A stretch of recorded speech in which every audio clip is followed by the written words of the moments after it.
jërë ngeen jëf mbokkee xarit ñuy faral di seetaan fii ci li nga xam ne moo di Prestige TV ñu am mbégte ak bànneex dellusiwaat ci li nga xam ne moo di plateau bile di 60 minutes pour convaincre toogoon nañu as dur ci ñaari daanaka bés ci ay mercredi donc xawoon def benn noppaliku as tuut waaye nag ñu reprendre ci li nga xam ne moo di 2026 bi ci at mu bees bi nekk premier numéro ci at bu bees bi ci li nga xam ne moo di liggéey bi waaye tamit balaa boobu di jaajëfal ci li nga xam ne daanaka moo di atum 2025 bi ñu génn taxawaay bi nga xam ne tey jii Cees waaye am nañ ko waaye tamit itte ak yitte bi nga xam ne tey jii Cees waaye am nañ ko jëmale ko ci Prestige TV di ko dooleel waaye tamit di ci bàyyi xel rawatina li nga xam ne daanaka moo di émission yi fiy jaar waaye tamit di jaajëfal bu baax a baax ñi nga xam ne duñu raté li nga xam ne moo di 60 minutes pour convaincre ñu ngi jaajëfal mag di jaajëfal xale di jaajëfal jigéen di jaajëfal góor ci taxawaay bi saa su ne waaye tamit ñaan yi aussi ñu ngi leen ciy jaajëfal bu baax a baax ndax lépp a ngi dal te yépp ñu ngi koy yëg macha allah donc bëgg bi ngeen bëgg émission bi taamu ko lool wax dëgg si yàlla loolee mënuñu leen cee fay saa su ne loolu nag moo nekkoon yitte yi ak sabab bi ndaxte bëgg nañu lépp loo xam ne daan ami ndakaaru ñu jël ko indi ko fii ci li nga xam ne moo di Thiès ba tey jii ku soxla communiquer soxla plateau soxla lu mu mënti doon nga yemale ndakaaru ak Thiès donc objectif bi loolu la woon ak combat bi et yaakaar naa ki nga xam ne moo di PDG Pape Doumbouya réussir na lu ni mel waaye tamit ñi nekk fii di employé moo xam journaliste reporter yi moo xam li nga xam ne daanaka moo di techniciens yi ñoom ñëpp booloo nañu daanaka boole seen cause boole seen i matt ak seen i Dakar lépp daanaka ñu teg ko fii ngir mbir mi mën a réussir ndax boîte bi nekkatul boîtu kenn dong ku fi liggéey wala ñaar ñu fi liggéey waaye boîte bi boîtu Thiès waay la donc nag dafa doon loo xam ne c'est important ni ñu mobiliser woo takku jàpp mbir mi tàmbalee daanaka ci site àgg ci li nga xam ne moo di télé jëm ci li nga xam ne moo di rajo tey ji mu nekk groupe de presse donc ñu ngi leen di jaajëfal bu baax a baax yeneen i défi nag mu ngi ñuy xaar ak yeneen i innovation ci at mu bees mi incha allah loolu noonu du lu ñuy wax waaye tamit lu ñuy jëfe la bu soobee yàlla équipe bi ñu ngi ciy xalaat di ci waxtaan di ci tënk lu am solo xam naa rek bu ñoree des na ko tay ndab li ñëpp bokk ko donc loolu daal moo nekk yitte yi leen jaajëfal bu baax a baax ñu dellu si ci li nga xam ne moo di sunu plateau ak sunu gan comme ni leen koy daan defalee rek waxtu bi tembe des na wut benn ndaanaan ngir fas yéene waxtaan li nga xam ne moo di yëngu-yëngu jamono ak tolluwaayam tey nag ñu am mbégte dalal fii ki nga xam ne moo di Al Ousseynou Ba nekkit ki nga xam ne moo di fondateur et PDG One Africa Group waaye tamit nekk entrepreneur panafricaine mais tamit nekk leader politique nekk aussi ki nga xam ne daanaka moo di visionnaire kooku la ñu dalal tey ci sunu plateau ngir fas yéene waxtaan ci li nga xam ne moo di yëngu-yëngu jamono ak tolluwaayam Al Ousseynou Ba ñu ngi lay jaajëfal bu baax a baax. baada auzu billahi min shaytaan rajim bismillahi rahmaani rahim wasalaatu wasalaamu ala rasulillahi sallallahu alayhi wa sallam allahuma salli ala sayidina muhammad alfatih liman walxaatimi lima sabaqa nasir aqbil haq walhaadi ila siratika almustaqim wa ala alihi qadri dar azim subhana rabbika rabbil izzati ma yasifun wasalaamu ala mursalin walhamdulillahi rabbil alamin maa ngi lay ziyaar bu baax Seydi Mouhamed di ziyaar waa Prestige di ziyaar aussi waa Thiès ñëpp di ak Sénégal di ñaan jàmm ci sunu réew di ñaan at mi yàlla na nekk atu naataange atu jub atu sutura atu xéewal ci Sénégal mais ci Afrique yëpp mais surtout aussi ci Thiès yàlla mu def fi vraiment mu nekk dëkk bu gën a taaru bu gën a baax bu gën a sell bu gën a dem ci kanam.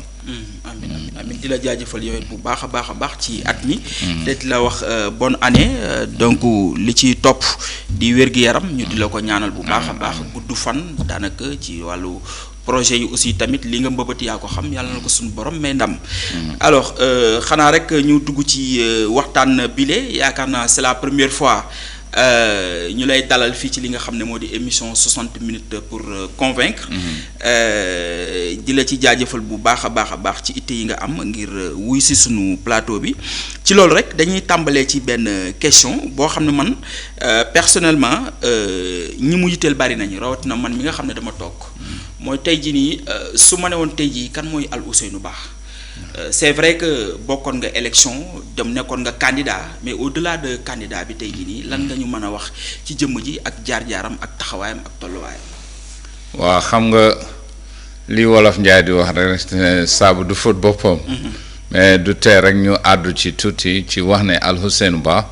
man ci cosaan Kaolack laa juddoo mais wax dëgg yàlla yaroo Ndar et puis dëkk Thiès ça fait plus de 45 ans je pense au plus même que ñu am fii kër yàlla def aussi ma liggéey plan international pendant au moins 6 ans depuis 88 ba 95 yaakaar naa li nga xam ni muy zone Notto Diobass entre Anen Kër Madaro Kër Maguette Ndaw ba Ngoundiane Paye Ngoundiane Dior tey suñu demee 30 ans ci gannaaw bu ñu wax le forage de Anen wala Coxal wala Kër Sadaro ñun la. D'accord. Les premières écoles de Anen wala les premières écoles de Kër Madaro wala sax Mburuwaay fële ca bor Ngoundiane c'est des écoles wala des latrines wala des ñuy tudd animal husbandry wala ñuy tudd élevage wala ñu tudd sax affaire tool yi foofu je pense grâce au plan international j'étais l'agent principal de cette zone là pour kii Alhousseynou tamit mooy ki nga xam ni à un certain moment plan international yóbbu na ma Inde ma liggéey ak waa MIRAD muy Mysore Resettlement and Development Agency ci jamono bu gàtt ñu demoon foofu jàng ki nga xam ne moo doon prix Nobel de la paix monsieur Mohamed te mu defar ay itte yu bëri ci rural India mooy ci le monde rural en Inde et tey jii suñu déggee fii ay avec je pense que première introduction avec yi c'était avec le plan international xëy na gaa ni ñu koy defee fii ñun du loolu lañ xalaatoon waaw parce que j'étais la première personne vraiment à faire un rapport là-dessus et à parler de rural community management mooy ci jamono Inde dafa nekkoon surtout le monde rural en Inde était géré par ce qu'on appelle the money lenders mooy ñi nga xam dañ lay lebal xaalis mujj gi jël sa doom def ko jaam et donc j'étais parmi ceux qui ont appris à créer un système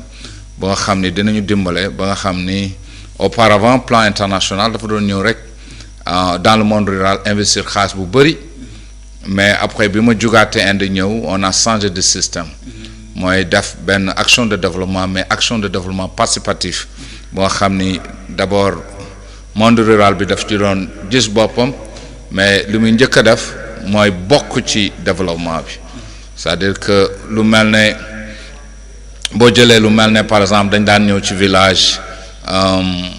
ñëw defal leen par exemple machine wal wala ñu tabaxal leen école ñoom dañuy ñëw rek gis mu pare ñu dugg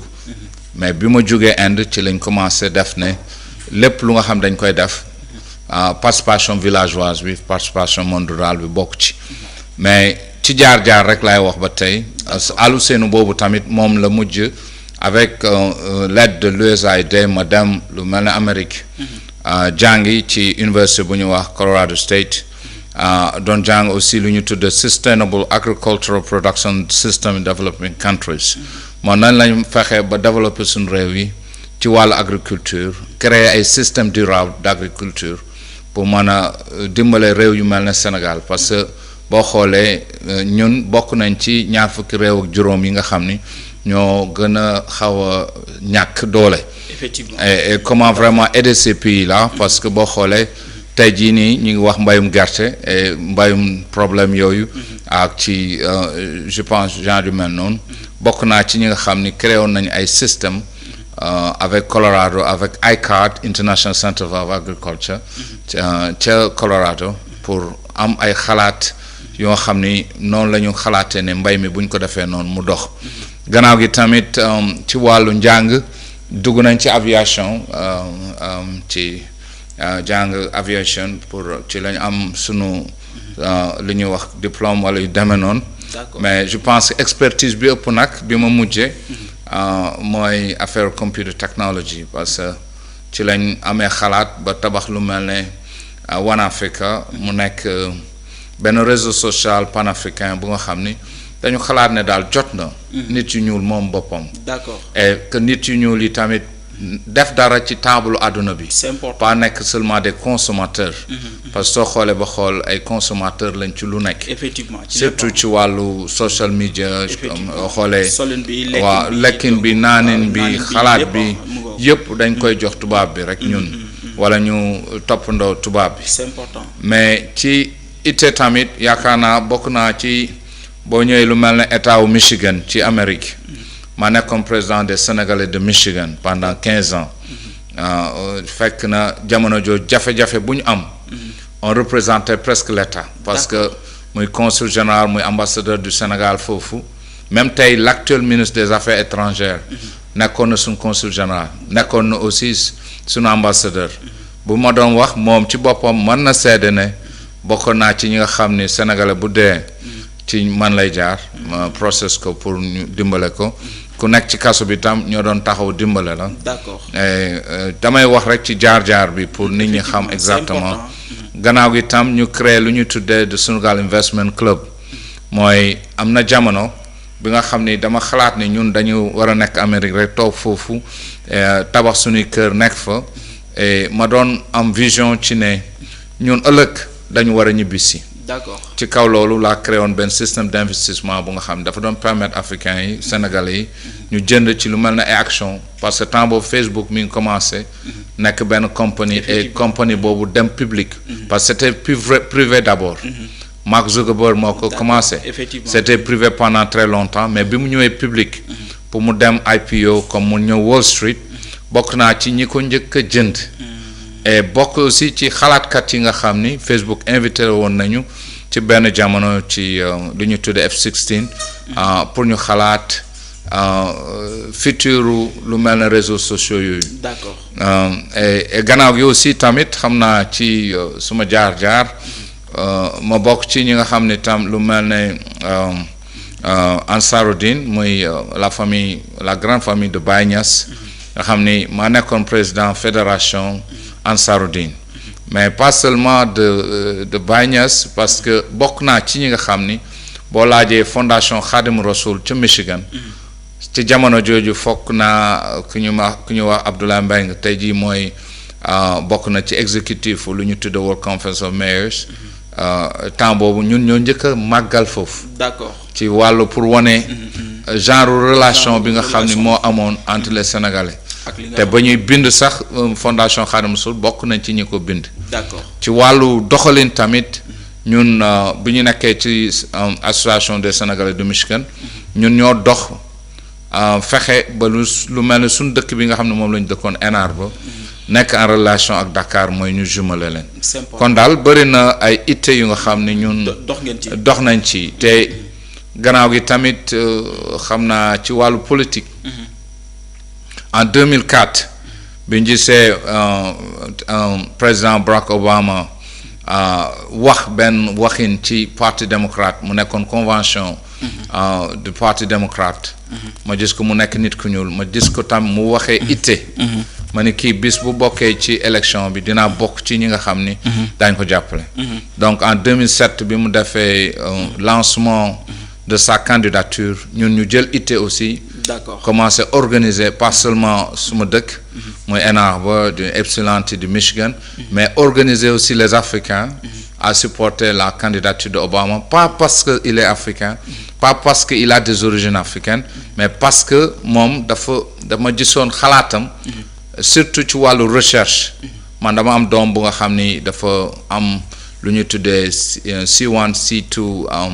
dañu amoon accident ma ak moom mu nekk ku paralysé et kii Obama aussi bokkoon ci ñi nga xam ni dañ doon wax ne bu ñu faloo daañu taxawu lu ñu tuddee stem cell research loolu nekkoon intérêt bu mag ci man tax na ma vraiment supporter campagne am fexe aussi développer équipe digitale bu nga xam ni fu mu dem daañ ko topp et puis dajale xaalis aussi pour supporter ko mais aussi dajale itte aussi pour ànd ak moom ba yàlla def mu gagné c'est important et pour politique gu Sénégal nag xam naa bu ma ci mënee wax parce que comme par tey damay wax ba justement foofu laa bëggoon a ñëw parce que tey jii nga ànd ak Barack Obama ci ay campagne ndax mën nga ñoo partager ci ban expérience ak lan nga ci tirer loo xam ne tey jii nii gis nga ni Sénégal war a mën a jaar foofu noonu pour ñu soppi wala xoolaat doxalinu li nga xam ne moo di campagne yi. waaw man damay nekk ci ñi nga xam ne dañu gëm ne. jamono jii ñu toll nii képp ku nga xam ne góor la képp ku nga xam ne nit bu baax la képp ku nga xam ne am na expérience ci nan la ñuy yore réew ci nan la ñuy yore dëkk bokk ma ci ñuy wax ne dañu war a limiter politique bi. D'accord. dama bokk ci ñi nga xam ni dama gëm ne nit ku baax. non pas limiter politique. mais limiter les partis. waaw mais xam nga ku ci nekk tamit. peut-être limiter parti yi man dama doon xalaat ni pas limiter les partis. mais fexe ba nga xam ni képp ku nga xam ni créé na parti mu jaar yoon. D'accord. xam nga yoon nekkul lu ñëpp mën a def c'est-à-dire parti nan la war a doxalee loolu état moo ko war a def état moo war a wax ni lii mooy suma sart fexe ba ñëpp fonk sart yi mais ku fonk sart yi ñu mën laa génne ci loolu. par exemple ku mënta dajalee téeméeri nit ñu jox ko parti loolu amul sens. par exemple ñoom ñu def ay règlement bu boobaa da nga gis ne parti yu bëri dina wàññeeku. mais man dama bokk ci ñi gëm ne képp ku nga xam ne am na xalaat bu rafet war na bokk ci politique war na bokk ci ñi nga xam ni war nañu parce que war a mënoo bàyyi ñuy wax politique yëfi kàccoor la kon kàccoor yi rek ngay am pour ñu jiite réew mi. mais parce que États-Unis bi nga jógee. ñun dañu gis y a les démocrates. les républicains. donc même bu fekkee sax am na yeneen structure wala yeneen i kii. mais tout le temps ñaari tur yooyu noonu ngay dégg. waaw parce que xam nga Amérique doxalinu Amérique ak fii bokk. d'accord c'est vrai c'est vrai. li ma mën a wax ba tey. xam nga loolu par exemple damay gis ne. xam nga ba tey ci concept xam nga gars yi dañu jox démocratie. mais d'une certaine manière ay naxang ci biir démocratie aussi. d'accord mooy démocratie bi ñu gis fii nii Sénégal mooy ngeen baal ma wax ko mais dafa mel ne xam nga ñun on a presque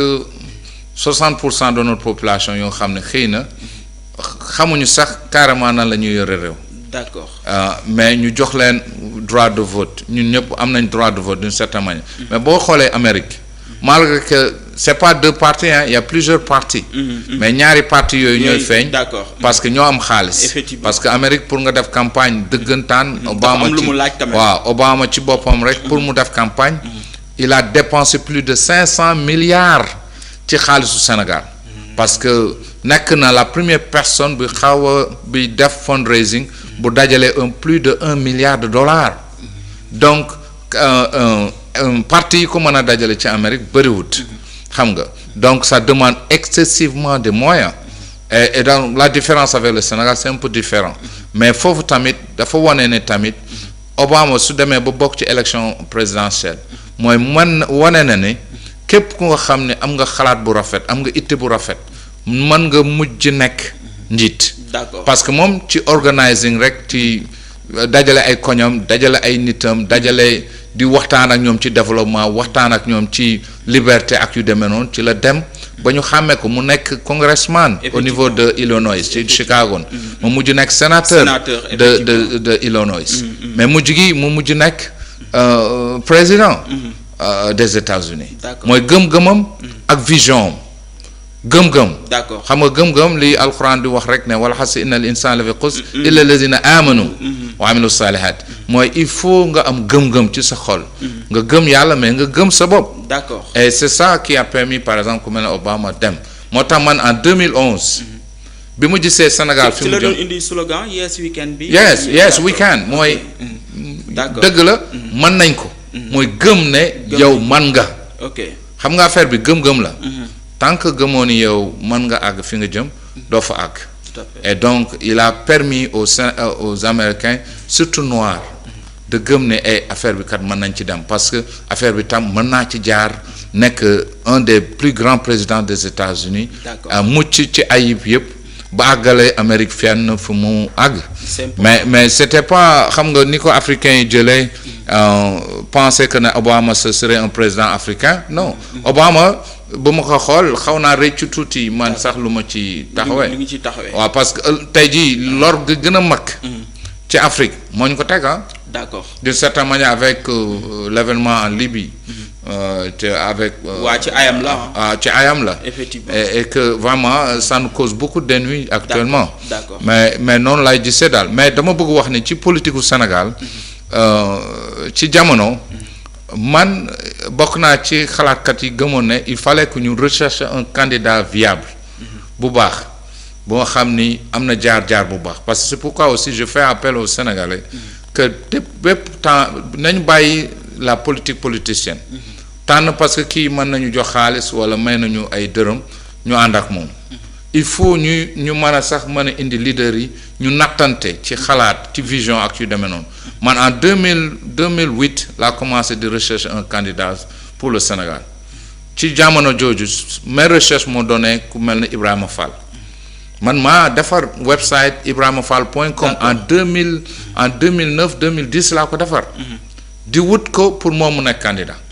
bi yàlla dogalee moom mu dem ba nit ñi convaincre mu bokk nekk candidat ils ont cherché kan moo defar website bi ci jamono jooju fekk na man temps boobu dajale naa presque toute l'Amérique d'accord pour ñu daal les Sénégalais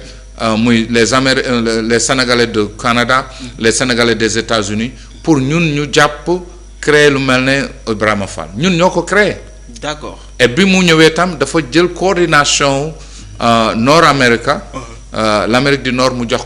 ma ko foo naa temps boobu ñun ñoo gagné ces élections là au niveau des États-Unis et donc c'était ma première fois la première fois may bokk ci politique sénégalaise d'accord parce que dama gëm ne ñun Sénégalais yi wax nañ def recherche ci candidat yu baax yu nga xam ne ñoo war a c'était en 2012 hein waaw en 2012 la mujj nekk candidat mais dama la wax ni website bi pour jëmale ko ci pousser ko pour moom mu def itte xam nga c'était pas moom choisirul boppam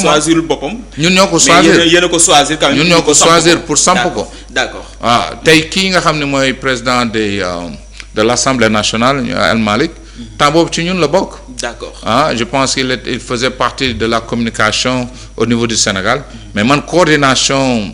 taxaw thème au niveau des États-Unis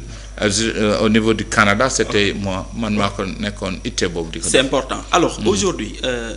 gis-gis bi nga yow ban gis-gis nga am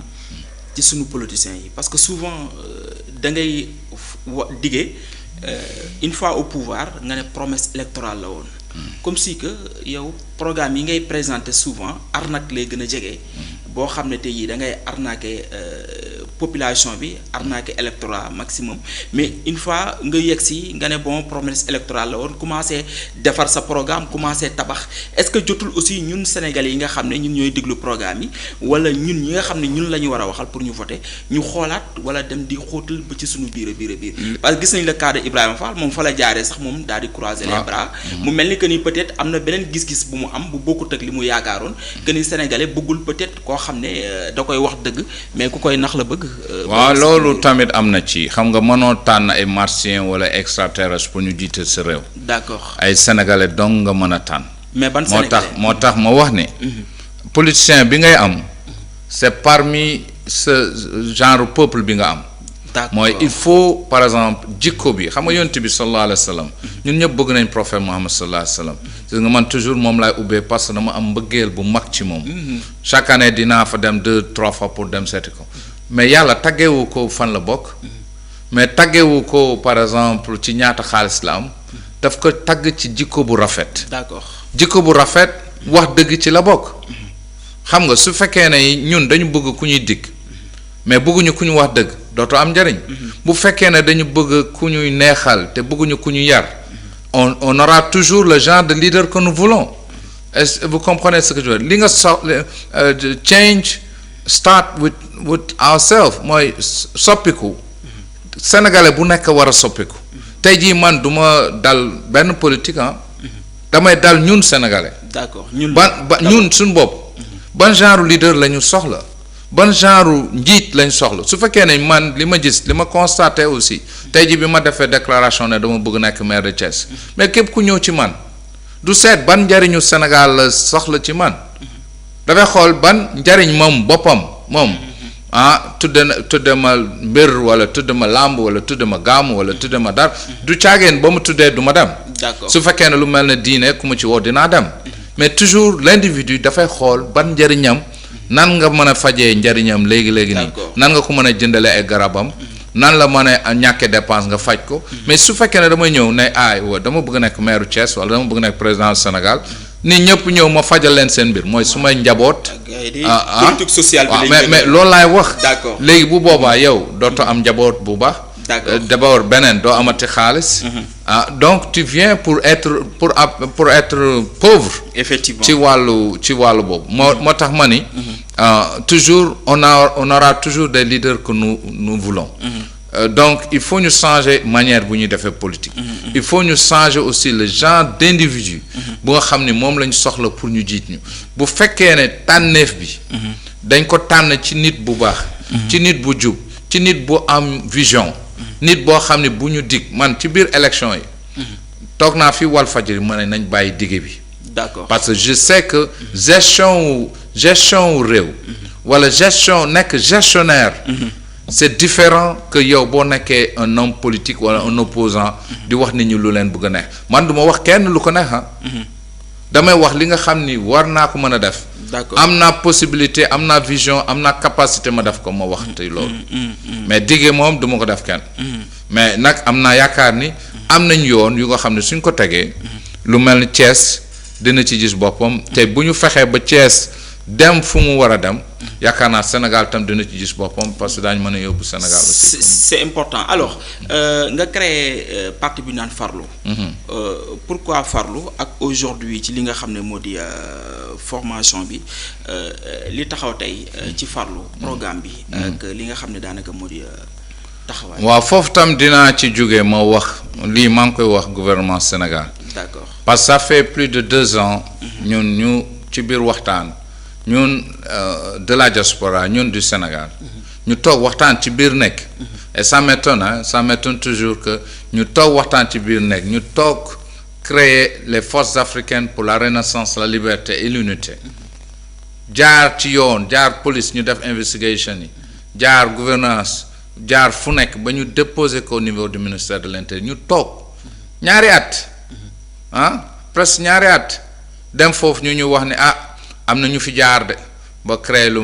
Farlu. Ah bon? waaw te ba pare ce qui est étonnant même description bi ñu joxe ñun. xam nga loolu man manuma xalaat ne peut-être que nit ñi mën nañ bokk xalaat. Ah non, mais là y a problème. Il y a un problème parce que on a créé ce Farlu là. créé même le website farlu.org boo xoolee c'est pas un website c'est un réseau. man maay président bi en tant que Alou Senou Ba mais le vice-président c'est Nouhan Bathily qui est aussi l'actuel directeur général de Orange Afrique ay intellectuel borom xam-xam yu nga xam ni bi président Fallo foog naa bokk na ci ñi nga xam ni moom la njëkk a toogal njëkk a gis ay boole ci ay nit ñu am xam-xam ñu toog xalaat créer nos mouvements de femmes créer nos mouvements de jeunes indi vraiment un administrateur capable ku mel ne Demba Diop maa ngi koy nuyu fii tu vois kon ñu créer lu mel noonu déposer ko ci yoon ñu dem ba ci jamono ñu wax ñu ne am na ñeen ñu créer pas seulement le nom Farlu parce que ñun yëgoon nañ ni am na fi benn mouvement wala coalition boo xam ni Farlu avec OU. D'accord. ñun ñu créer Farlu avec U FARLU. ñu dem ba jamono. ñu dégg ne loolu am na gouvernement bi mujj ñu ne bu ñu demee ministère avec 3 fois te loolu dama bëgg vraiment gouvernement bi def ci itte dama bëgg aussi yéen ngeen waxtaane loolu en tant que des journalistes tu vois parce que c'est important quand même yoon am ci dëkk bi aussi ñu mën a xam exactement lii nan la demee ba mu am même xeexuñu tamit bi ñu waxee ne comme am na lu mel noonu il faut ngeen fexe ba yokk ci dara ñu on n'a pas changé de nom de parti on nous a demandé d'ajouter quelque chose on a ajouté donc Farlus. mooy lan lañ leen wax ci ku fa jiitu peut-être. waaw dem ñu wax ne ñoo fa jiitu mais man en tout cas maa ngi douter loolu. d'accord mënoo jàllale loolu. waaw man loolu quand même jàllatu suma xel. d'accord xelu nit rek la laa am nag. manuma wax ni dëggantaan. lii la. mais je me dis que je ne me sens pas à l'aise pour ne. effectivement manuma toog ci biir nekk. créer benn mbir. ci xel ak xalaat ak réflexion bu yaatu. ñu jekk saa mu nekk ci net bi ñu def ko ci internet ñu gis yenn sa benn politicien au niveau de Louga je pense. un certain Moustapha Diop je pense. Moustapha Diop d'accord ma mujj gis ko waaw ma mujj gis ne moo am na turu parti boobu am na récépissé parti boobu. ñun dañu mujj au niveau du ministère ñu yokkaat tur bi. def ko Farlus mooy force africaine. pour la renaissance, la liberté, l'unité et des solidarités. ma koy préciser fii ah. d'accord ma koy préciser fii di wax aussi pour l'opinion publique ñu xam loolu. ñun ñoo créé Farlouz. Farlou d'abord et puis Farlouz actuellement. D'accord. Et tey jii tamit ñu ngi ci beneen conception nouvelle c'est pas un nouveau parti. mais on a créé la coalition Sénégal Uni. D'accord. basé ko ci ne. xel mu rafet bi ñu am ci ay xalaat yi nga xam ne wax nañ ko Sénégalais yi. ñu basé ko ci li yàlla wax waxtasimu bi hablillah jami'an wala tafarraqu mooy ànd leen ci buumu yàlla gi te bu leen taxali ko ñu gëm ni fii Sénégal toll nii mënuñu dem lu dul ne dañu ànd ñun doomu Sénégal donc je fais appel aussi à ceux qui gouvernent ce pays-là ñu ànd parce que y a pas d'autre voie amul beneen yoon suñu àndut suñu réew mi day gën a naax saay et que sénégalais bu nekk daf ko yëg dans quelques mois dans 6 mois je ne sais pas 6 mois ou 7 mois on doit payer suñu eurobond yi plus de 700 milliards de francs fan lañ koy jële yow yaa ngi leb ci marché local bi mënatoo am nga war a fay bor yi war a fay plus de 6 000 milliards xaw ma lan de quelque mais sénégalais yi war nañ xam fii Sénégal toll. bu fekk te yaa ngi continuer lebaat. waaw ba pare man xaw ma lan moo ñu daal man dama gëm ne sénégalais bu nekk dafa war a tiit te dama ñaan sénégalais ngir yàlla nañ bàyyi yàq bi ko nañ bàyyi yàq bi. yàq bi non waratuñu tal ay ngente ki dëjë ak dépense yu dul jeex. non xëy na bala ngay wax loolu. est-ce que doo wax train de vie de l'état non ci état bi laa jiitu. d'accord mais état bi laa jiitu ñoom ñoo ñu digoon. te ñooñu digoon ne de vraiment daañu wàññi train de vie de l'état tey jii temps yi ñu ngi wax ay oto yu jaar ay plus de 40-50 millions ñu jëndal ko ay enveloppe 200 millions pour xam nga à l'Assemblée nationale et aussi tamit xam nga réew man damay wax ni soo ko jiitee tamit bëgguma xas kenn parce que nekkuma ci ñun suñu yoon nekkul ci wax kenn non mais da ngay wax sa xalaat mais citoyen nga quand même waaw ci wax suma xalaat ci li may wax suma xalaat mooy de tey jii man su ma jiitoon réew mi sol lu rafet baax na mais dinaa ragal dinaa tiit wane suma bopp li may sol ak oto yi may dugg ak nit ñi may wër pour parce que jamono ji ñun xoolal président France ak président Amérique am na benn train de vie bu muy dundee américains yi dañ ko wax ne lii du sotti ñun nangam rek lañ lay fay nan nga fexe ba amee xaalis bi nan ngay fexe ba dundee nii te ñun war nañu am kersa boobu. Yonent bi sallallahu alayhi wa sallam malgré qu'il était le prophète de toute une religion dafa nekkoon nit boo xam ne mooy ñëw ay yéreem xam la mooy togg ak jigéen ñi ci waañ bi di togg ak ñoom di raxas ak yu demee noonu nañu wàññi man li may gis ni quand même neexuma du ma wax ni du ma solo mais ñu gën a simplifier la chose parce que communication virtuelle boobu wala nit ñi ni ñu koy gisee yow xëy na sax tamit am nga ko man nga ko war nga ko def mais d'une certaine manière ñu wàññi ko je pense dina permettre nit ñi xam ni kat ñoom yëg nañu jafe-jafe nit yi man je sens les difficultés des gens dama koy yëg parce que muy suma koñ muy beneen koñ dañuy gis ne xëy na Alioune moo ñu tane c'est pourquoi j'investis beaucoup sur les femmes maa ngi jël suma lu tuuti li ma am nekkuma benn milliardaire mais maa ngi dimbale jigéen ñi di lebale jigéen ñi sans nan la ko wax intérêt. d'accord di leen lebal pour ñoom ñu créer des structures de développement. di fexe ñoom ñu créer ay GIE. parce que je sais la souffrance des femmes je sais xam naa souffrance su jigéen ñi xam naa souffrance su góor ñi mais li ñu ci génne ce que je dis aussi au Sénégalais mooy ànd. tey dama lay jox exemple bu gën a ndaw. dem naa ci nappkat yi daaw am Mbour ñuy waxtaan ñu ne ma Alioune ñun de bëgg nañ nga xalaatal ñu ci nan la ñuy génnee ci ndóol. d'accord ma toog man leen yéen vraiment ñaata pêcheur ngeen am ci Sénégal ñun de xamuñu mais xam nañ ne y a plus de 25 000 gaal ñooy teer ci tefes yi mooy 25 000 gaal yoo xam ne ñoom wàññi nañ ko mooy teer seen tefes. man leen yéen kon yéen soxlawu leen gouvernement à vrai dire xam nga ce dont vous avez besoin c'est s'organiser benn dama lay jox exemple gaal yi ma gis nii ñuy dem ci géej gi gaal gu nekk mën na def 20 personnes su ma calculer 25 000 gars plus 20 personnes ça me fait 500 000 personnes 500 000 personnes yu joxe 1000 francs benn fan laax de benn fan ça me fait 500 millions mooy ñaari fan yu nekk c'est 1 milliard mooy kone ci année bi am nga plus de 150 milliards de plus muy benn mani lu mel ne cette force de pêcheurs là au lieu que ngeen di casse des licences ngeen di casse ay licences su pêche ak Union européenne ak nangam imaginez que vous vous organisez politiquement si vous vous organisez politiquement vous serez pas dans un parti da ngeen di fexe kon ba am représentation au niveau de l'Assemblée nationale mën a waxal seen bopp. c'est important. c'est très important donc ñooñu li leen dese pour ñu dem c'est une organisation c'est une méthode c'est aussi benn patience maa ngi fàttali toujours aussi saar bi muy wal asri li alquran wax mu ne wal asri innal insana la fi xusr illa allazina amanu ba mu des ñi mu ne nit ki perte na ba mu des ñi gëm mais pas seulement ñi gëm wa amilu saalihaati ñuy def lu baax mais pas seulement ñuy def lu baax wa amilu saalihaati wa tawaasaw bil haqqi mooy ñu def lu baax loolu teg ku ci dëgg mais booy def lu baax teg ku ci dëgg tamit mooy jafe-jafe dina am mu ne wa tawaasaw bis sabri nga teg ku ci muñ donc tout ce qui nous manque c'est une organisation c'est une structure c'est la patience et c'est la vision nga mën a xam ni tey yaa ci mën a génne sa bopp nga jóge ci pêche bi nga ñëw ci agriculture mais ñun xam nga gars yi ñu ngi wax rek affaire agriculture mais moi je vois que on est dans bu ma bëggut a saaga ci américain we are in a deep S waaw américain bi daf koy waan we are in deep shit mais ci problème boobu lañ nag xam nga lu tax boo jëlee mbay mi xam nga ñun ba tey amuñu jiwu bu ñu moomal suñu bopp vous imaginez temps bii nii semence comment dirais-je nu ñu ko tuddee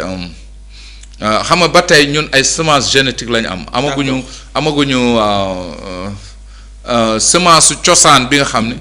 jiwu bi nga xam ne ñun ñoo ci sunu maam yi nga xam ni dencal nañ ko suñu bopp nga xam ni semence organique je veux dire d'accord xam nga ñun ci jamono 20 ans 30 ans ci gannaaw da ngay ji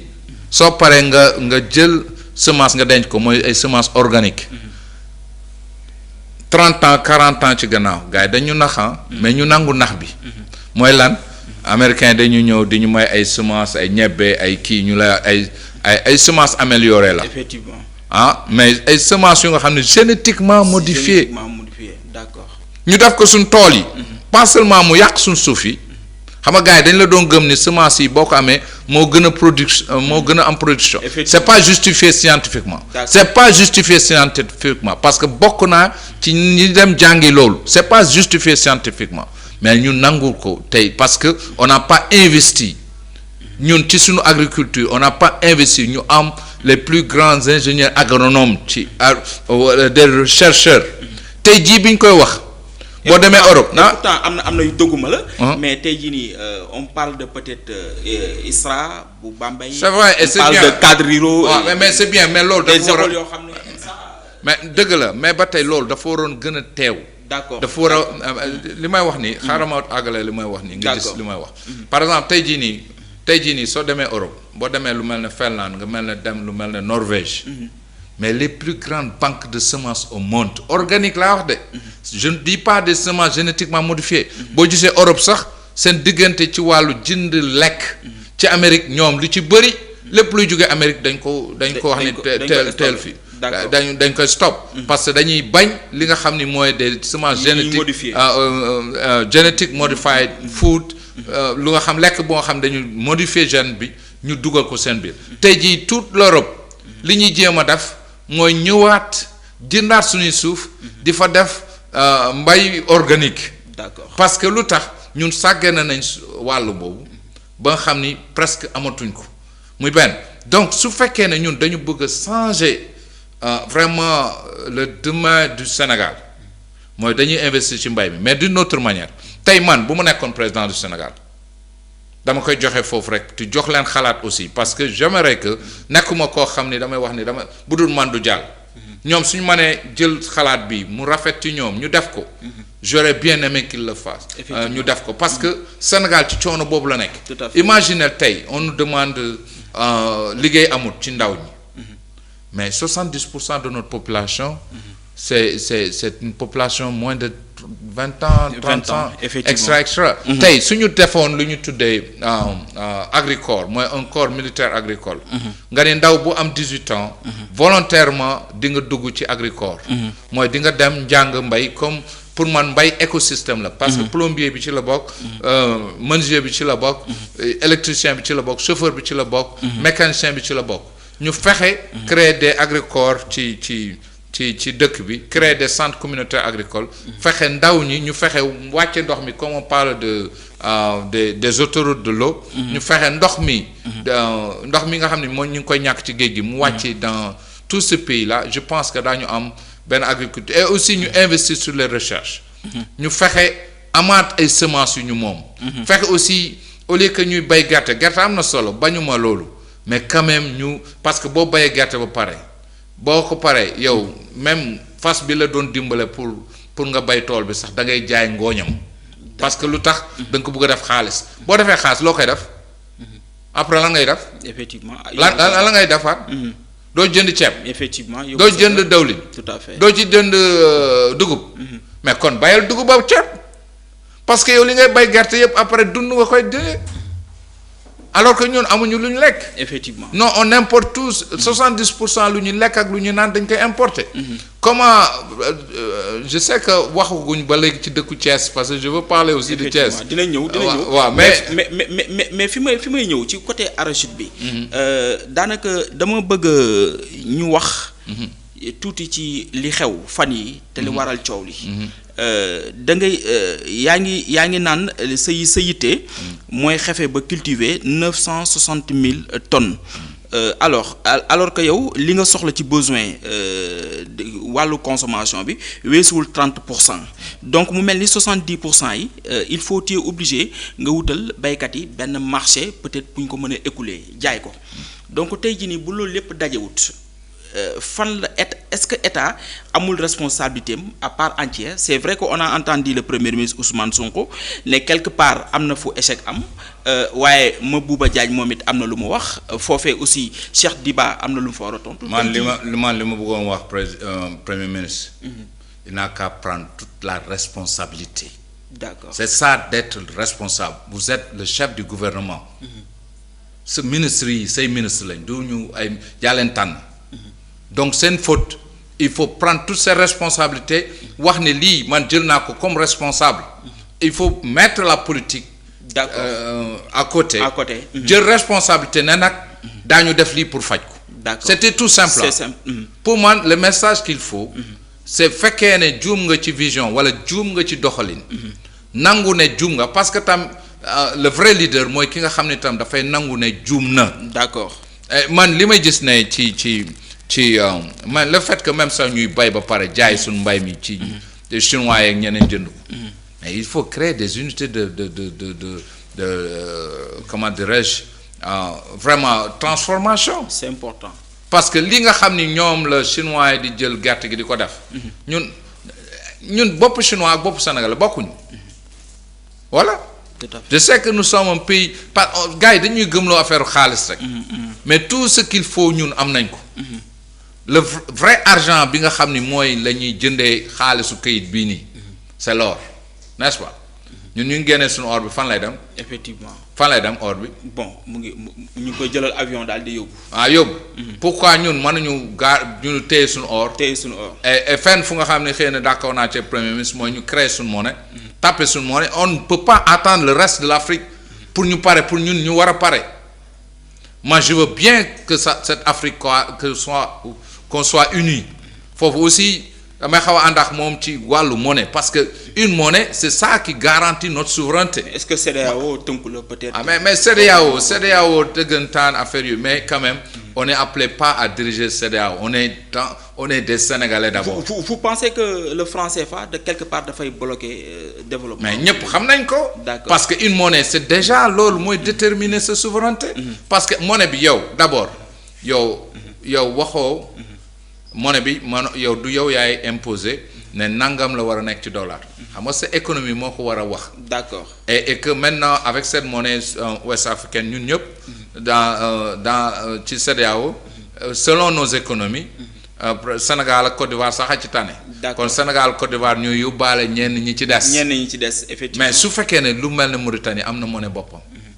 parce que tey monnaie bi ñun suñ xaalis dafa cher suñ xaalis dafa cher. te CFA dafa diis tey boo jëloon 150,000 francs CFA nga yóbbu ko Nigeria paquet bu mel bu toll nii lañ lay jox. parce que inflation bi aussi. mais loolu yëpp mi ngi dépendre ci le courage politique de nos dirigeants. ci ñu fexe aussi changer système mu njàngalin ba nit ñi. ñu mën leen a mettre à jour. nit ñi xam lan mooy réew. nan la réew di doxee surtout suñu culture ak suñu histoire ñu jàngal ñu ko ñu jàngal ñu suñu histoire jàngal ñu suñu culture. comme ni ñu waxee toujours ne vraiment pour ñu am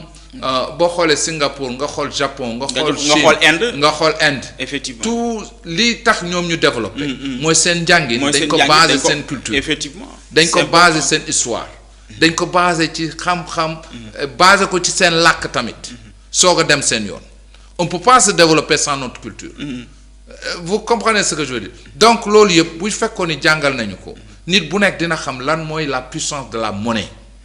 parce que même actuellement kayit bii ñu gis ni xam nga monnaie ça change parce que ñun ba ci jamono ci ay maam yi peut-être ay pertaaw lañ doon def comme échange ñu dem ba xam ni ñu def troc mooy nga jox ma dugub ma jox la ceeb nga jox ma ceeb ma jox la diwlin extra ñu dem ba léegi convention àdduna bi indi ne këyit bi kat am na valeur nangam basé sur une certaine économie bu njëkk sunu monnaie yi dafa basé woon ci or. tout à fait Kadhafi bëggoon a def loolu. ñu dem avec aussi l'Amérique avec juboo bi ñu ànd ak Saudi ñu ne ci l'Arabie saoudite ñu ne léegi ñun kat bu ñu jaay suñu pétrole. dollar lañ koy jaay loolu moo tax mu jox xaalisu dollar bi doole ba àdduna bi yëpp lépp looy jënd ci dollar nga koy def ñun su fekkee dañ bëgg jënd dara imaginel fu muy jaar ñun il faut ñu changer suñ xaalis ci euro parce que euro moo ñu garanti ñu jëlaati euro boobu changer ko ci dollar pour mën a dem ci àdduna bi loolu xalaat la loolu indépendance la loolu souveraineté la c'est demuñu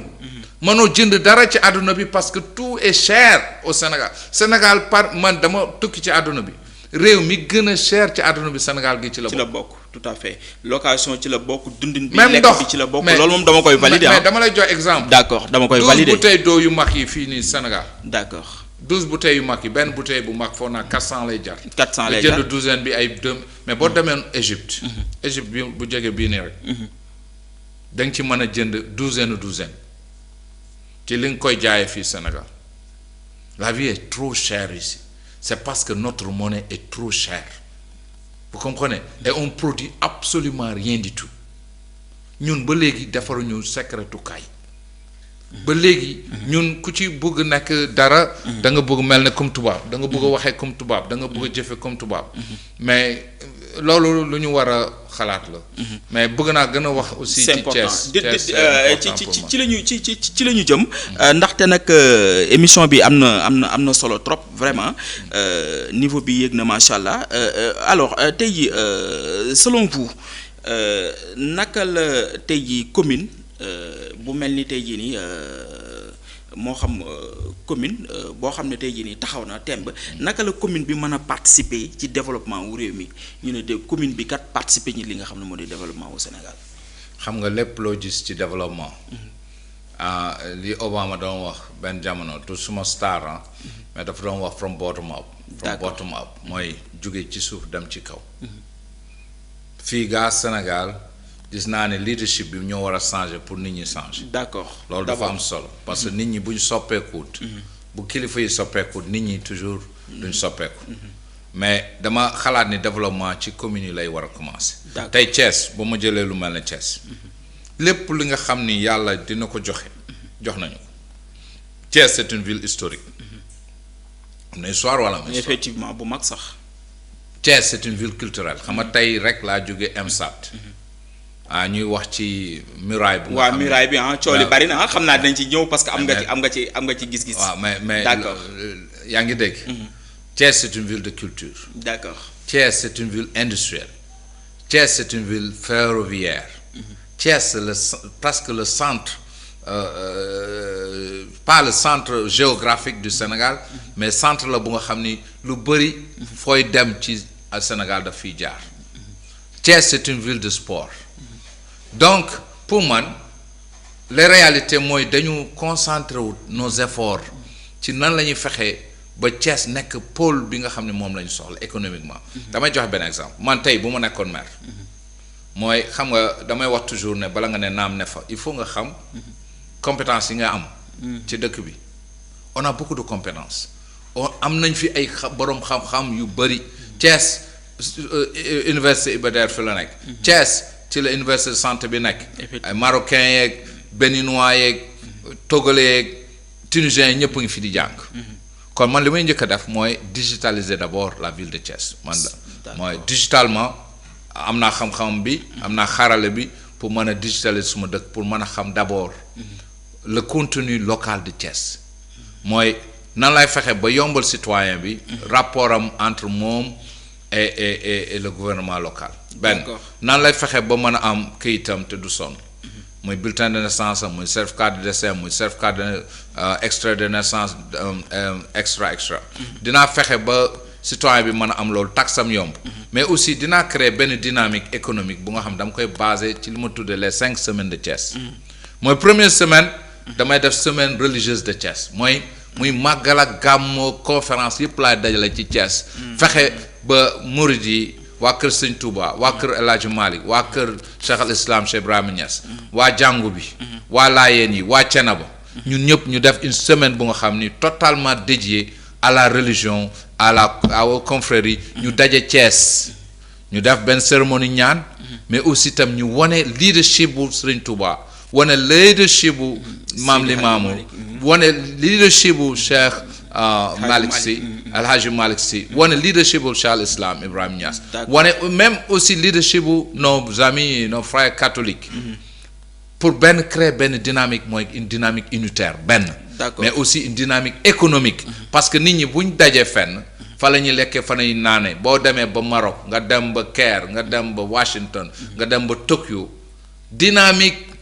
bi nga xam ne économique yi nga xam ni mi ngi am foofu li koy waral mooy xew-xew mooy religion xew-xew la dañuy fexe tey tijaan yëpp dañuy dem Fass mais Maroc malgré que ñi gëm Cheikh Ahmed Tidiane bëriwut comme ñun ni ñu bëree mais ñun ñooy dundal Fass ñun ñooy feesal seeni avion donc cette religion là cette confrérie Tidiane là est en train de développer benn système économique marocains yi ils ont réfléchi à ça fexe ba nga xam ne seen avion yi toujours ñu ngi au Sénégal ñuy fees hôtelu Fass yi di fees d'accord parce que am na benn business bu ci nekk am na business bu ci nekk ok mais c'est parce que ils ont créé cette dynamique là fexe ba religion mën a nekk aussi benn système économique d'accord la même chose lay def ci wàllu sport bi je vais créer une semaine sportive de Thiès semaine bu nga xam ni danaa fexe muy football muy basketball muy handball muy cyclisme muy marathon muy bëre ma def ko Thiès d'accord xam nga loolu lu muy indi par exemple si je crée le marathon international de Thiès marathon international de Thiès gars yi dawee ma indi les grands marathoniens yu jugee Kenya fu nekk ñu dawee fii fexe ñu dawee entre Tivaouane ak fii dafay dundalaat Thiès ak di dundalaat Tivaouane et ça serait une semaine sportive mais une semaine économique ma fexe créer une semaine culturelle de Thiès tey ñu mel ne ñun on a les grands cinéastes sont de Thiès tey ñiy def théâtre ay ñoom Saneex ak gaa yooyu vraiment man dama leen di seetaan ñoom kii Seck ñu nekk ci Cheikh Seck ak genre yooyu dama leen di seetaan parce que mais culture boobu am na ci joolaa bi théâtre bi am na ci séeréer bi am na ci tukulóor bi ñu créer une semaine bu nga xam ni kii yooyu yëpp ethnie yëpp dañuy génn seen culture dañuy génn seen fecc dañuy génn seen musique dañuy génn seen théâtre ñëpp jóge Thiès ñëpp di ñëw Thiès pour seetaan ko cakaaba yi yëpp ñu ñëw waa Mbour ak waa Dakar ak waa Ndar ñëpp ñëw Thiès ñu dundal Thiès ça sera une semaine culturelle mais ça sera une semaine économique ma def une semaine bu nga xam ni dama koy tuddee Hackathon de Thiès wala une semaine digitale pour Thiès tous ceux qui sont des créateurs de contenu tous ceux qui nga xam dañuy créer des création digitale ak borom xam-xam yi indi sax Facebook indi Google indi ñëpp les grandes entreprises ñu daje Thiès ça sera une semaine digitale mais une semaine économique pour man c'est comme ça qu'on développe la ville beneen affaire boo xoolee li ñu état bi di jox en termes de budget li ci ëpp état dafay wax ni yow mënoo dépenser plus de 30% ci sa investissement donc da ngay dépenser 70% pour dundal 30% loolu ñun bu ñu nekkee maire aussi war nañ xeex loolu ak état jéem a fexe que budget boobu ñu yokk ko mais duñ ci basé ci loolu rek un maire maa ngi ñaan Thiès waxuma ngeen fal Alioune par à la force des choses mais na ngeen fal ñoo xam ni am nañ contact extérieur am nañ carnet adresse bu riche man dama ciy joxe suma exemple bokk naa ci ñi nga xam ni dañuy xalaatal la conférence mondiale des maires noirs des États-Unis tey su ma nekkoon maire li may njëkk a def mooy jumeler ma ville de Thiès et les villes américaines muy Détroit nga xam ni ville noire la muy Atlanta qui est une ville noire muy Washington c'est une ville noire muy dëkk yu bëri ci Amérique 700 mairies yoo xam ay noirs a ko jiite bokk naa ci groupe bu ñu tuddee AAC muy African Awareness Council nga xam ne Arabie Saoudite lañ ci Caire ngi ci Émirats ngi ci Qatar ngi ci man ak l'actuel kii bu Nigeria nga xam ne mooy xalaatal en matière économique le président du Nigeria ñoo ci bokk comme Nigeria représenté Nigeria ak comme Sénégal mais dinaa fexe dinaa bëgg boobu mu am fii fan yi passé yóbbu naa fi un groupe d'investisseurs ñu dem ba Nigeria ñu dem ba Ghana ñu dem ba Côte d'Ivoire ci investir ci agriculture ci investir ci pharmacie ci investir ci textile je pense que loolu dynamique yooyu Sénégal laa ko gën a yéene. c'est important. et bu ci Sénégal Thiès laa ko gën a yéene. parce que tout le problème que nous avons nekkul ci njëkk yi dañu cher mais dañoo amul njëkk. te pour am njëkk dañuy am liggéey te pour am liggéey jeunesse bi dañu war a am xam-xam dañ leen war a former on doit créer benn pour man ci suma xalaat parce que j'ai formé plus de 400 jeunes Thiessois fii ci waa en matière digitale bu ñu wax fii digital marketing foog naa bokk naa ci ñi ko xalaat ci ñi ko njëkk a tëral parce que avec suma réseau bi donc moi je me dis que tey jakartamaan yi ñuy wax problème la pour moi c'est pas un problème il faut les former d'abord ci biir jakartamaan yi kii ngi ci toggkat a ngi ci biir jakartamaan plombier ngi ci biir jakartamaan bi maçon baa ngi ci électricien baa ngi ci mais imaginez ñu digitaliser leen nga génne compétences yooyu regrouper leen dimbale leen ñu créer ay entreprise ñu fexe maire bi bala mu jël benn entreprise bu jógee waxuma la sax bitim réew mais bu jógee Dakar wala buggee Ndar ñu xool nos compétences locales ñu fexe jox leen liggéey boobu ñu defal ko ñu defal ñu ko man loolu laa xalaat. ci loolu nga xalaat. suñ ko defee. d'accord on va créer benn dynamique économique bu nga xam ne ñun dañ ciy génn. mooy d'abord digitalisation. ñaar fexe ba nga xam ni économiquement ñu taxaw. mais beneen affaire bi mooy wax tamit mooy créer ce que j'appelle le fonds participatif de Thiès. un fonds bu nga xam ni Thiès dootul xaar beneen dëkk pour mu defal ko tey jii nii yow sooy gàmmu sooy màggal fan ngay màggee. ay tente ngay def ci buntu kër mu nëbbaale buntu këru jàmbur wala extra coow bi bëri ci ñoom. d'accord mais pourquoi pas ne pas créer des salles de fête yu nga xam ne ñun waa Thiès. waa Thiès moom manqué na salle moom. waaw mais quartier bu nekk dama koy valider. mais quartier bu nekk war na mën a am salle de fête. tout à fait mais 200 millions soo ko tegee sur la table da nga am salle de fête wala doo ko am. sur chaque Thiessois par quartier mu ne 2000 francs wala kii 1000 francs la am kii 2000 francs la am kii 1 million la am ñu waaw entreprise. yu mag yi fi nekk ne leen bokk leen ci la création ci loolu tamit dafa indi beneen environnement de vie waaw comprendre da ngay dimbale léegi dootoo am coow ci mbedd bi dootoo ñëw tente fu la neex par exemple lu mel ne Medina Fall nga créer une salle de fête bu nga xam ne digital banque fa am na ay caméra yu fa nekk nga employé ay jeunes yu nga xam ni képp ku fay def fête ñoo lay filmer ñoo lay photool ñoo lay sonoriser c'est important nga employé des jeunes yu nga xam ne ñooy nettoyer toilettes yi nga employé des femmes yu nga xam ne ñooy togg yi ñooy nettoyer ñooy def lii loolu d'abord c'est la création d'emploi ba pare salle de fête boobu doo ko joxe gratuitement da nga koy louer soo ko louer bu indee njariñ ñi contribuer seen xaalis sa 1000 francs bi indi na 1200. ñu sa 200 yaa ko moom. effectivement donc pour man c'est des projets générateurs de revenus yu nga xam mën nañ ko def. c'est important mais tey. nga nekk zone nord. yi wax nga ko sànq tudd nga Médina Fall. tey jii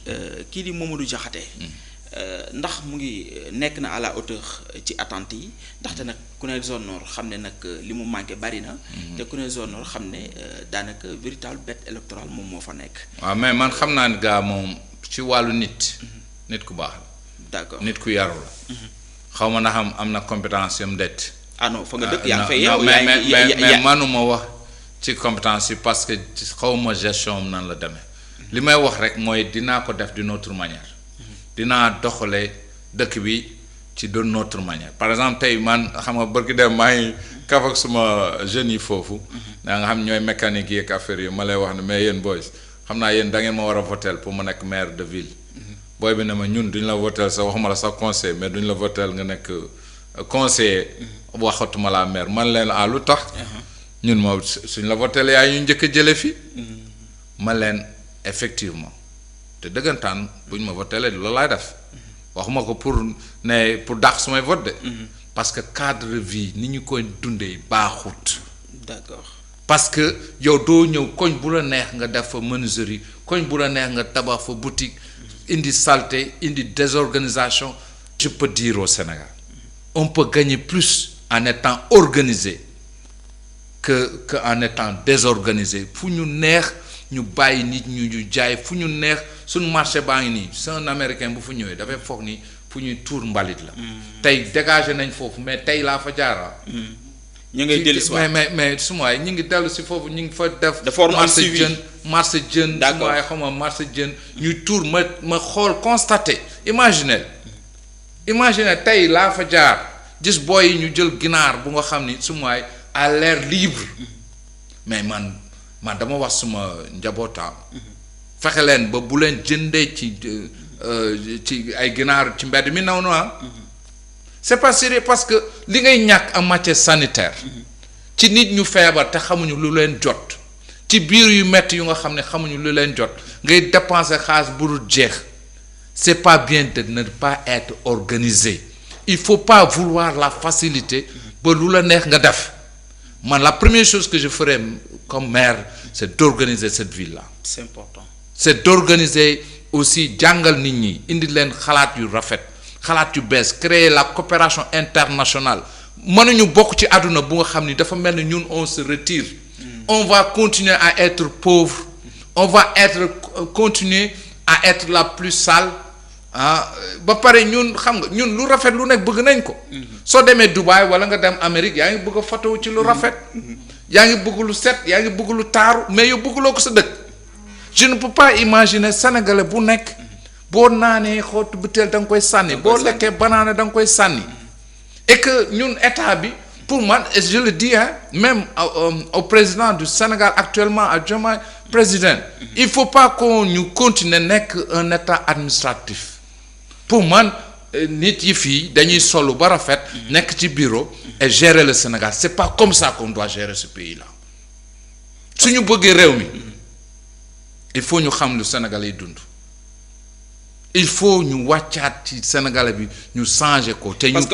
d'abord la première chose qu'il faut faire c'est changer le système éducatif du Sénégal. D'accord. ñun jàngaluñ ñu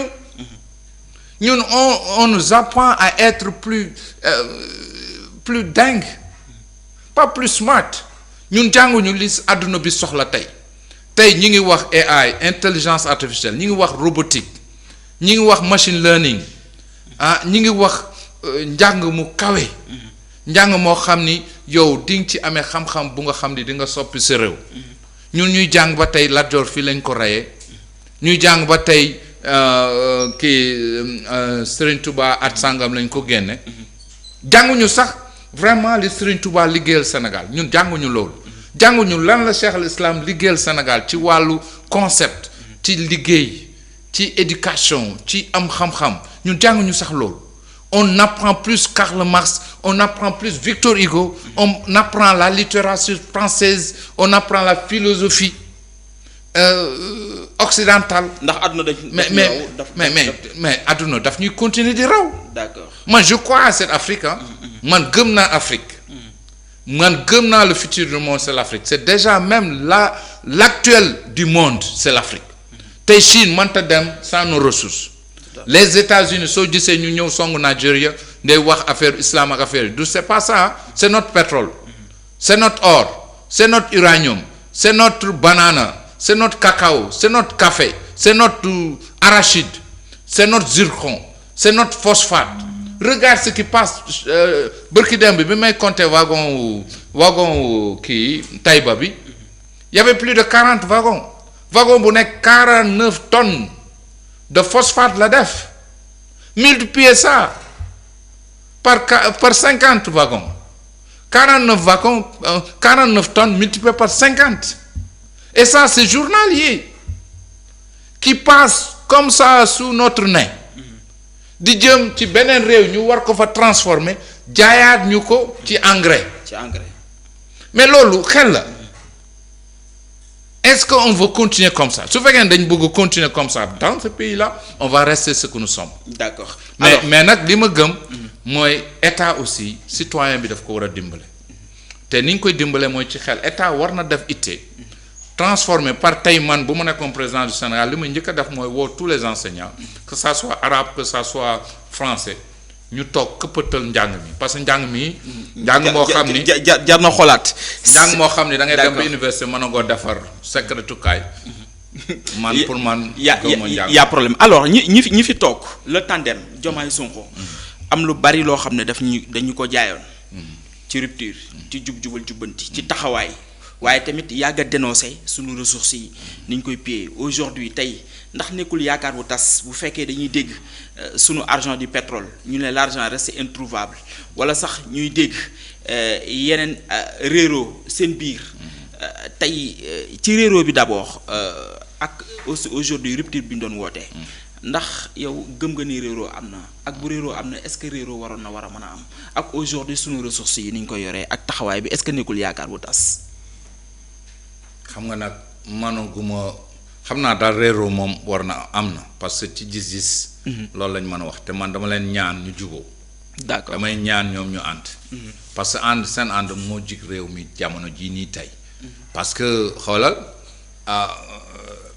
il faut ñu jeexal mandat bi. su fekkee ne kii parewul démissionné. kii parewu ko dàq. te ñu war a gérer suñu réew. loolu amul sens. mais li ngay gis mooy maanaam actuellement dama lay bàyyi foofu rek nga continuer. mooy da ngay gis tey bu Waly Diouf Bodian attaqué ki nga xam ne moo di Ibrahima Sow bu conseil bu président bu subaa nga gis Ousmane Sonko mi koñe ci ki nga xam ne moo di Cheikh Diba ginnaaw suba nga gis peut-être ki nga xam ne daanaka. moo xam nga man li may gis mooy ñun Sénégal yëpp. presque ñun ñu bëri. D'accord solidarité non man damay wax ni d'abord ñun. en tant que des Sénégalais. ñun loolu lañu bëgg di dégg ay xuloo ay faits divers. Ah bon? Et on passe notre temps là-dessus man j'aurais aimé que politicien bi ak journaliste bi. ak boroom xam-xam yi ñu toog waxtaan quelles sont les solutions à donner à ce pays-là. D'accord. C'est des urgences xam nga ñun da ngay jël man dama jël réewum Sénégal. pour wax ne ñun dañu am accident. mooy par exemple nga nekk ci autoroute. nga am accident bu metti accident bu gën a metti mooy yow ñàkk nga deret au lieu que ñu yóbbu la principal ñu yóbbu la hôpitalu Linguère. mooy c'est comme ça qu'on est en train de gérer ce pays-là. D'accord. On est un pays en urgence. su ñëwee. ICU la ñu war a indi mooy ICU mooy fi nga xam ni fa la ñuy faje les urgences. man j'aurais aimé que ñu waxtaan tey jii ñu waxtaan sur les compétences en matière éducative lan la ñu war a def. ñu waxtaan au lieu que maa ngi gis toujours enseignants yi di casse suñu salaire mais masuma dégg benn enseignant mu casse le système éducatif du Sénégal c'est ça le problème parce que enseignant bi dafay fàtte ni moom doomam c'est dans les structures du Sénégal fi lay jàngee man loolu laa bëgg ñu casse ne système enseignement bi amul njariñ parce que nous xale bu ma fi laaj ne ma gestion lay def tey jii ci école yu mag yi fii mais lan ngay gérer lan laa bëgg a xam yow lan ngay gérer soo demee ba matal sa gestion matal sa gestion lan ngay gérer amoo loo gérer yow créé entreprise xamoon nan la ñuy créer entreprise tey sànq bi ñuy waxtaan man ak suma benn grand ñuy waxtaan ci affaire dogon yeeg affaire yu y avait le jeune là même suma xale bi mu àndal ni te mu nekk borom xel nekk ci internet bi partout mais masta xam sax luy dogon les dogons du Mali nga xam ni yàlla may na leen xam-xam xamuñu sax histoire yi suñu histoire parce que l'histoire n'a pas été écrite par nous-mêmes on imposé te beneen affaire mooy même histoire bi ñu indil mooy histoire u défaite la mooy c'est-à-dire kaay ma jàngal sa maam mais fii laa rayee sa maam fii laa dàqee sa maam histoire yëpp de moom défaite ba fu muy mujj moom sa maam mooy mujj ba pare nag yow ngay célébrer sa maam ci défaite tey jii nii Lat Dior c'est l'héros du Sénégal maa ngi ko c'est vrai man awma ci problème effectivement si mais maa ngi fi gis Jàmba Jóob ak Lat Dior rek mu mel ni dëkk bi njóobeen yi ñoo ko moom te li ma la ciy tegal sax mooy looy gën di jàng sem de li ñu lay wax boo demee seconde ak li ñu lay wax bokkul boo demee université aussi ak la nga fay fekk ça fait deux xam nga man li may wax mooy dañu war a jàngal nit ñi d'accord dañu war a xamal nit ñi et que man bugguma vraiment may wax ci nit c'est important man je veux faire la politique mais dama bëgg a def la politique ba mu jeex te du mu wax turu nit d'accord c'est te important mais li ma wax muy président moom mooy bàyyi réew mi moom mooy déterminer politique te moom war na xam ni dafay bokk ci histoire te dafay xeetam dafay bokk ci histoire village am dafay bokk ci histoire santam dafay bokk ci histoire na fexe ba histoire bi ñu koy nettali malgré que gis naa ni am na yar te am na waxin bu rafet loolu na ko wéyal mais na fexe intéressé naa comme ni mu ko waxee mu jiitu ci xolam mu jiitu ci xelam mu jiitu ci yoonam mais dama koy xamal ni y a des urgences au Sénégal te urgence bi nekkul ñuy xuloo premier ministre di wax fii ñeneen di wax fii ñuy wax kii nii la solo ci kii nii lay doxee kii nii la defee loolu c'est une politique politicienne urgence bi am nan la ñuy fayee suñu bor tey urgence bi am nan la ñuy fexee ba accueil bu baax am ci suñu hôpital yi tey boo demee hôpital sa jabar di wasin sage-femme bi nan lay waxee ak moom waxin bi rafetut soo demee hôpital nekk patient nan lañ lay accueillir sachant que la plus grande partie des maladies c'est des maladies pas physique mais psychologique effectivement mais teeru bi baaxul accueil bi baaxul dara baaxul c'est important alors foofu noonu ñu wax ci Thiès ndaxte nag ëpp naa bañ ñu wax ci fresque bi nga xam ne tey jii nii ñii ñu ngi ne dañ koy yeesalaat ñii ne nañ dañ ko démolir en tout cas ci loolu le ministre de la culture Amadou Ba nekk doomu Thiès le maire de Babacar Diop aussi di maireu Thiès en tout cas moom dépêché na benn équipe délégation ngir ñu saytu lu ni mer ak lu ko waral ban man daal rus nga c'est-à-dire rus naa mooy pour man loo xam ni yow ki ko defar nekkatu fi te presque c'est notre histoire ñun à Thiès mënuñu ko defar ba symbole bi nga xam ni moom la fresque boobu amoon ñu amaat ko mënul nekk te maire bi xam nga ma bëgguma woon wax turam wala may wax ci itteem parce que ñoruma li ma ñoroon mooy mu tàggoo ak Thiessois ana Thiessois il est le leader des Thiessois il n'est pas le leader de chez lui malgré il est maire de Thiès mais fresque boobu moomu ko Thiessois yi ñoo ko moom ça représente notre culture ça représente notre histoire mënu koo defar ba indiwaat yëg-yëg bi y a une connexion entre ce qui nous appartient quoi notre histoire suñu culture suñu mbir lu nga xam dañ ko identifier pour ñun. mais yeesal bi taaralaat ko. mu gën a taaru parce que foofu yaa fi non baal ma ñëw rek c'est-à-dire que il y a longtemps mu fermé wu donc la fa nekkoon ci ay mbalit li fa nekkoon ci ay. peut-être poussière est-ce que nekkul lu ñu war a mën a yeesalaat. xam nga li may wax ni consultation xam nga njiit. d'accord njiit dafay consulter. yonent bi sallallahu alayhi wa sallam mooy ki nga xam ne mooy notre exemple mais lépp lu nga xam ne saaba yi dañ doon wax ndaxam lii yàllaa ko wax bu nee waaw ñu ne ko loolu amuñu ci xalaat bu nee lii suma xalaatu bopp la ñu ne ko lii lañ ci xalaat c'est pourquoi il a gagné des guerres comme ça am na ci benn jamono sax Salman Farisi nga xam c'est un perse moo ko wax yoon bi ñu xam ne noonu la ñu war a trêve ay tranchées ba mën a gagner cette guerre là man j'aurais aimé que man je serais le maire buy consulter avec les citoyens buy consulter avec les autres leaders foofu Amadou Ba la àndal carrément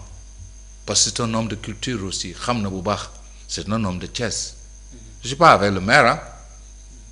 c'est defuma ko noonu du dara mais li man bokk naa ci ñi ko dimbale digitalement bu may soog a ñëw ñoom ba léegi mi ngi ma yoreel suma xaalis te fu ma dem dinaa ko wax ah moom maire bi mi ngi ma yoreel suma xaalis ci campagne ya non pas campagne mais lorsque je suis venu man dama gis na nekk na maire ma xaw ma ko bu baax ma ñëw ni man je veux aider pour la digitalisation de Thiès man ma créé woon le website Thiès.city nga xam ni pour aider Thiès ci temps bi nga xam ni war na am budget dañ ma ci taxaw ah. kon kay xaalis amu fa je veux aider nga je veux aider kay boo ko waxee. non déedéet non ci digital non li nga xam ni man fayeeku ma de. d'accord. li nga xam ni dépensé naa ko. pour ñoom ñu mën a am loolu. d'accord ci wàllu domaine name ci wàllu serveur ci wàllu système technologique. yi nga xam ni fayeeku ma leen man. suma liggéey dama leen fayeeku li nga xam ni dépensé naa ko suma xaalis. avec des factures réelles. d'accord comprendre nga. avant ñoom ñuy am seen budget man lañ toog fii woo ma pendant presque toute une journée pour ma dimbale parce que su ma ko defut seen budget bi duñ ci jot extra je ne sais pas comment ça marche parce que nekkaguma mais pour xam loolu mais pour xam nit yi ne j'ai tout fait lu ma man ci suma xam-xam ak suma xalaat ci nan laay dimbalee suma dëkk. d'accord mais ci wàllu affaire bii nii muraille boobu. Vraiment je suis déçu hein, pour vous dire. D'accord. Parce que dëkk il faut que ñu xool les priorités ñu seet lan mooy suñu priorité man priorité Thiès. culture ci la bokk. d'accord te doo dindi loo xam ne suma ay ki ko defoon nekkatu fi. ndax da ngay nekk candidat élection locale yi di. loolu kenn warante wu ko. nord wala ville. man ville laa bëgg a nekk. na xam jaxate na xam ni. man na ànd ak ñu na bu mu tiit. d'accord possible nga dem ay coalition yéen a ngi. loolu coalition di ci waxtaan nit ku baax ku nekk. d'accord nit ku baax ku nekk. mën nañu ànd man gis naa fi ay nit yu baax fii Thiès. mën naa ci cité ñu bëri. ku mel ne juge Dame nit bu baax la nit bu sell la nit bu jub la et puis suma xarit la. d'accord ci li ma xam. jaxate tamit nit bu baax la waa Pastef vraiment ñu ci bëri ay nit yu kawe lañ. mais xam naa leen Amadou Ba ay Adama. ñoom ñëpp xam naa leen mais je ne peux pas dire que damay ànd ak kii wala ànd ak kële. li ma mën a wax daal mooy candidat la pour la ville de Thiès. nekkuma ko nag pour wut tur. man suñ ma falee dinaa liggéey. mais suñ ma falu tam damay continuer di xeexal Thiès c'est important temps bi jeex na di la jaajëfal bu baax a baax ñu bàyyi la nga tàggatoo. waaw maa ngi wax encore une fois baat a'uuzu billahi mina shaytaani rajim bismillahi rahmaani rahim maa ngi ñaanal sunu réew mi Sénégal maa ngi ñaanal njiitu waa Sénégal yàlla may leen xam-xam may leen xel may leen sutura may leen jàmm ba xam ni fi ñu bëgg a yóbbu Sénégal ci lu baax ñu def ko maa ngi ñaanal Thiès aussi tamit ñu am leadership bu am vision bu am xam-xam maa ngi ñaanal waa Thiès yëpp jàmm di leen wax ni nag ànd jot na ni ko alxuraan waxee wa'tasimu bi hablillahi jamii'an wa laa tafarraqu bu ñu ànd wax ma ñu tànn Al Ousseynou bu fekkee ne Al Ousseynou nit ku baax la ñu gis ne am na vision am na xam-xam am na jaar-jaar te ñu am yaakaar ci moom nañ ñu jàppale on est prêt vraiment à s'unir avec tous ceux qui sont bien et tous ceux qui aiment Thiès maa ngi sant bu baax kii di suma xarit suma àndandoo suma vice-président Noane Bathily di sant bu baax aussi suma mbokk yi ñoom Malick Ndiéguène ñoom Sayar ñoom Cheikh Thiam di sant aussi suma secrétaire général ci wàllu liggéey bi Demba aussi la mère de tous les maires Fatou Diarra aussi suma xarit la nit ku baax la aussi et toutes les femmes et ñi nga xam ne ñu ñuy jàppale ñu ñuy dimbale vraiment ñoom soxna xawma ci ñan Marietou ay ñoom Khadjatou tout ce beau monde là on vous a en tout cas ñu ngi leen di ñaanal jàmm et tout le staff digital tout le staff technique ñun ñëpp ñu ngi ànd ci liggéey boobu yal na yàlla may Thiès ndam yal na yàlla may leader bu baax Thiès jërëjëf bu nekkee ne Al Ousseynou moo gën yal na leen ko yàlla may yal na yàlla tànn ñi gën jërëjëf pour ñu jiite dëkk bi. merci beaucoup Al Ousseynou Ba di la jaajëfal bu baax a baax ci li nga xam ne moo di uysi bi ngi uysi di jaajëfal aussi ñi ñu doon seetaan waaye tamit di sànni ay quelques baat rek ci lu mënta ñàkk temps bi sax jeex na ci émission bi ak ni muy doxee ndax tous les mercredis lay doon te gis nañ ne demande bi yenn saa yi dafay bari trop mercredi bi passé ak bële na le 24 décembre ak 31 décembre yëpp mercredi la donc yenn saa yi du question dañ leen koy bañal ndaxte ñu bari dañuy woo di sàkku pour plateau bi nekk nag plateau boo xam ne Thiessois yi bëgg nañ ko trop di leen wax leen incha allahu rabbi tous les mercredis rek danañ ko démarrer waat te danañu xefe ba ñëpp dinañu jaar donc di nuyu sama doyen yi seetaan donc di leen jaajëfal bu baax a baax am na ci koo xam ne mu ngi may woo fan yi yëpp mais incha allahu rabbi mercredi bii di moom kenn du ko jël ku dut moom incha allah te dinañ ko ci bàyyi xel bu baax a baax ndaxte 2 mois ngi nii peut-être mu ngi ciy topp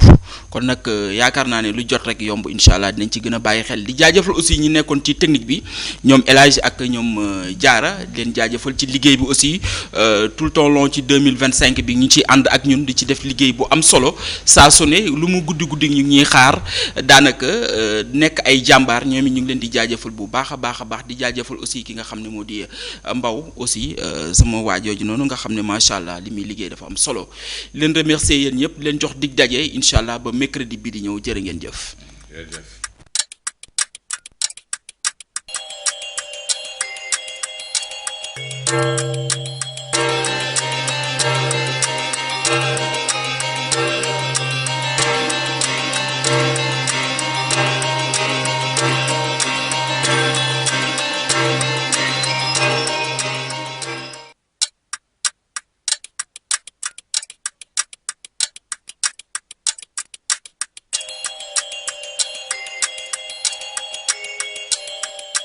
Thank you.